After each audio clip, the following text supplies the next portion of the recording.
people turn around and use the phrase cinematic in games, or how games are like cinema, or things like that. And Final Fantasy VII was one of the first games that really kind of captured Mm. that kind of mold kind of thing. And there are other games that were cinematic, and I think, funny enough, I was watching the other day Terminator 2, which I'm Oh presuming you've wow. seen. Presuming you've seen Yes. Terminator 2. Yeah. Now, I still think it's a really good film. Really stands up really well. It's probably the best Terminator film. Agreed. Actually, I think it's definitely the best Terminator film.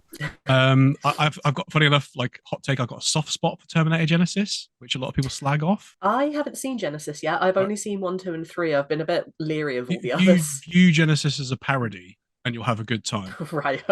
okay. Basically, let's put it that way.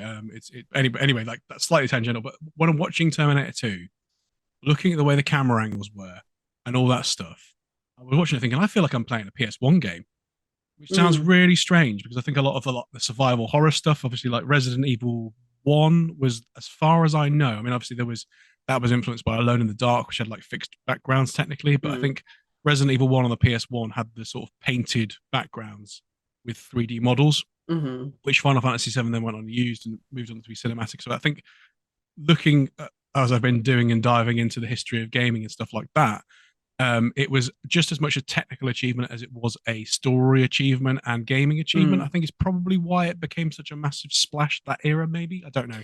Yeah, especially when you look at what came before. So, six had its, own universe and cast and all of that, but it didn't have, the pre-rendered backgrounds of seven. It didn't have the cinematics going into gameplay. It didn't have 3D, obviously. There's a lot that God, and to think that that was 97 as well. We've really come so far in the last 20, 25 years. 20, 20, 27 years now. Oh, But, don't know. God, it gets worse every but, time I think about it. but no, yeah, no. I mean, like, obviously, like, again, we'll dive into the earlier ones at some point, probably in detail. But I think that um, this was the era where Square was pushing. And they obviously have uh, a reputation for pushing graphical limits Mm-hmm. on hardware. And that's kind of lasted until modern day, I think. I know that Final Fantasy 13, which came out in 2009, I think, um, a lot of people have things to say about that game, but visually, everyone's like, yeah, it's stunning.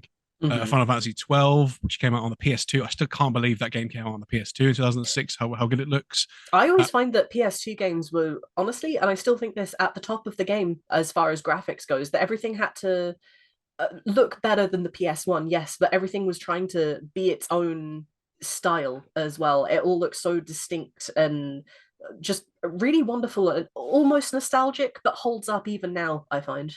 yeah, there's another topic of conversation. I think it was, I can't remember who it was, but there's always that discussion around, when did retro stop? Because everyone goes about, oh, I'm a Mm, retro gamer. It's like, well, actually, as time goes on, I picked up a magazine, retro gaming magazine, the other day. Actually, just fancied it, and of course, as time goes on, more and more things become retro.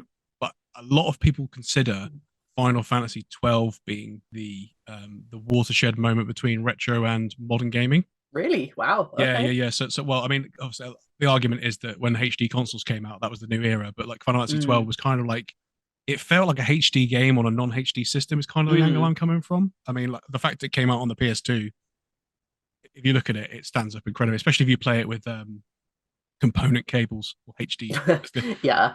It makes it look really, really sexy. Interesting. Shame about the lead character in that game, but that's for the subject Oh, for both them's fighting words. yeah. Captain Bash of Dalmasca. Yeah, that stuff. I'm Captain Bosch von Rotzenberg of Dalmasca. That's anyway. We're slightly diverted from the golden era, which again is not something that's official. It's not officially the golden era, but a lot of people consider the era between Final Fantasy VII and Final Fantasy IX has been something special. Whether it's the golden era, whether it's the best, is open for discussion. But just as a little bit of aside from that, I think just to talk about the Europe, because we are in Europe. Final Fantasy VII was released in Europe in November 1997, just in time for Christmas. Final Fantasy VIII was released in Europe in October 1999, just in time for Christmas. But Final Fantasy IX was released in Europe on February the 16th, specific date for this one, 2001, just after Christmas, which is very, very interesting. I didn't realize, I thought they Hmm. were all in time for Christmas. Obviously, Final Fantasy IX was a little bit late in Europe. So that's the period of what you've got, just over 3 years for those three games to be developed. That's pretty incredible, It, especially when you look at the timeline between games these days. looking at the quality of those three titles, I mean, obviously Mm. we'll get into that. So yeah, so I've asked the question, what makes this the golden era of Final Fantasy? We've kind of talked around that now. They all three of these games play similarly with the ATB gauge, which I used to call the ATB gorge because I was a strange kid, featuring and having 3D models on fixed backgrounds, which we've talked about with the Resident Evil influence. I think it was influenced by Resident Evil. I don't know. I don't know whether you know anything about that specifically, or presumably it was because I wouldn't know if Resident Evil was a specific influence. I do know that there have been not necessarily arguments in the past, but Resident Evil and 1 and Silent Hill 1 both came out within a few months of each other. So it's very much always been a point of, well, not contention, but which one was in development first, which one actually came up with that idea first. And that was always, as far as I understood it, specific to survival horror rather than like the actual graphics and stuff. But considering the time period and how much, well, how similar they actually are as games, I wouldn't be surprised if, yeah, they were pioneers, I suppose. Yeah, no, it would definitely be something to dive into at another time. What's interesting about all three of these Final Fantasy games, though, is they all feature on multiple CDs, which was a big deal for the time. Certainly, when I was growing up, a game having more than one CD was mind blowing. More bits to lose. Yeah, definitely. And I always got a bit weird about making sure they were in box in the right order as well, and right up the right way, so the pictures are on them. Two disc games of the era were Resident Evil 2. We've mentioned Resident Evil quite a lot of times. Maybe we need to have like a ball for Resident Evil as well. And Metal Gear Solid. Abe's Exodus as well was another one. Oh my god, that brings me back. Yeah. Interestingly, I had Abe's Exodus on PC, which had two discs. One was an install disc, and one was a play disc, which is funny enough, like how things are with PlayStation nowadays, which is just bonkers thinking about it. But they just kind of split the story in two, those games, really, like a lot of the time. I know obviously like Resident Evil 2 had two different campaigns with two different characters, but effectively Final Fantasy VII was the first game I knew to have three discs, but apparently it wasn't the first on PlayStation that had three discs. There's only two games on PlayStation 1 with three discs. Do you know what the first one was? Not Final Fantasy don't. VII. I really, really don't, I'm afraid. Okay, so it's a game from 1996 called Fox Hunt, which is I've one of never those. even heard of that. No, before. I hadn't heard of it until I was looking at this stuff. It's one of those early FMV games, and it only released in the States. Go on and look at the long play on YouTube. It's like 2 hours long, so I don't want to fork out over 200 quid just to get that, because it's one of those ones that no one has ever heard of and costs loads and loads of money on PS1 just to get that in your collection, and it doesn't look that good. I think it's one of those you know that the other FMV games like that era where you're not really playing a game, you're watching a just film, watching it happen. Yeah, it's one of those.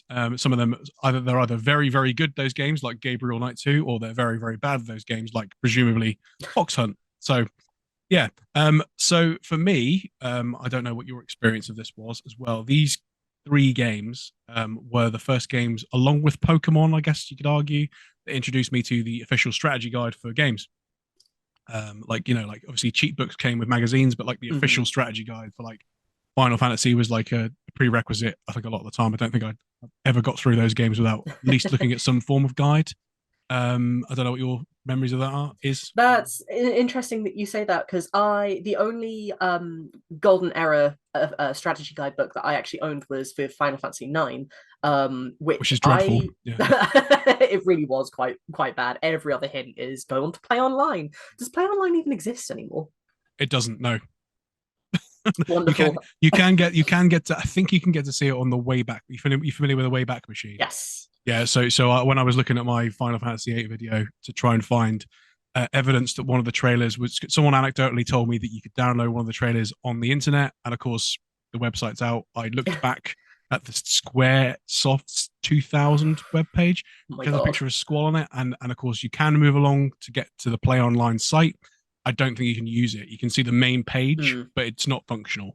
Right, okay. So yeah, 9 was the only guidebook that I actually owned, and I don't think I ever even really properly read it. I've been playing the game for years by that point, and other than one or two secrets that or super bosses or regular bosses or what have you, I don't think I ever actually needed strictly the strategy guides, which I feel quite proud about, I think you were actually. cleverer than me. This bad boy. Oh, now that looks retro. Yeah, that one's my I think I had that guide first before the official guide. It's actually better than the official guide in a sense because it explains what you want to do. It explains the synthesis shop stuff in Final Fantasy Mm. IX. I'm trying to. I think obviously at the time, like my exposure to RPGs, the first RPG I played was Pokemon, without a doubt. I don't know about you, whether you were a Pokemon kid. I've only ever played Pokemon Silver. Long trips in the car, spent Yeah, travel well, sick you getting. see, you got the Pokemon experience then, I guess, in those days. Yeah. Um, but effectively, they were the first RPGs I played, Mhm. and they're really straightforward. I mean, paper scissors rock or rock paper scissors or whatever you want to call it, with the the grass, water, and fire. Simple stuff. This is Mhm. effective against that. That's weak against that, and a lot of 150 Pokemon to get. You don't have to get all of them. You just have to beat all these enemies. At the end of the day, and those first games, you can pretty much just spam with one attack and win. So they're not difficult RPGs. I'm probably gonna get flamed for that because I know there is some nuance to Pokemon across the series, but red, blue, and green, or yellow, or whatever it was, I don't know. Yeah, red. We had red, blue, and yellow. The Japan had. Who knows? Let's not go down the Pokemon rabbit hole. Basically, they were simple, and of course, I was introduced to Final Fantasy VIII, which we'll talk about a little bit later on. But essentially, like my friend was like, "Don't worry about reading these tutorials." So I kind of got into bad habits Oh with some of my Final God. Fantasy games and didn't realize that they were, especially going from 8 to 9, not realizing they were different and Mm. screwing myself up somewhat. So I think you were probably, yeah, more intelligent than me. Clearly, that's by that. So yes. Anything else to add on the general gist of the golden era of Final Fantasy? You mentioned the eight just now. Was that your first Golden My Era game? first Final Fantasy game, yes. It Right, okay. Did you play seven and then nine, or was it nine and then seven, or was did eight, you have nine, others? 9, and then everything else that was on the PS1. So Right, okay, seven, so eight, interesting. 9, 7, 1, 2, 3, 4, and 5 at the same time. No, what three? Three didn't. Yeah, 1 through 6, apart from 3 and 7 at the same time after 8 and 9. Right, okay, okay, because it was a release order for me. I played Ah, seven, okay. eight, and then nine, and it must have been years after that I got Origins and Anthology, and then I only played Tactics for the first time last year, so obviously I was really missing out then. Yeah, no, I mean, I've not played the original Tactics, but I've played the War of the Lions version on Mhm. PSP. And other than the terribly, terribly bad load times of that game, it is good. Subscribe to EXP required.